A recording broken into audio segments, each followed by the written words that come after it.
क्षमा शोभिती उस भुजंग को जिसके पास गरल हो। क्षमा शोभिती उस भुजंग को जिसके पास गरल हो। उसको क्या जो दंतहीन विषरहित विनित सरल हो।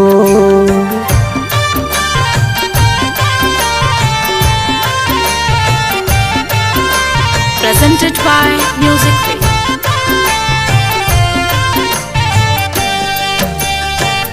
हरि अनंते हरि कथानंता कहीं सुनहि बहु विधि सब संता।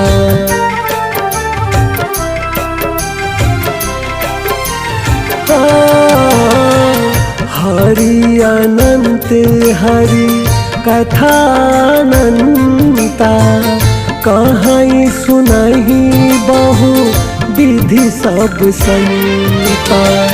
धीरज धर्म मित्र और नारी।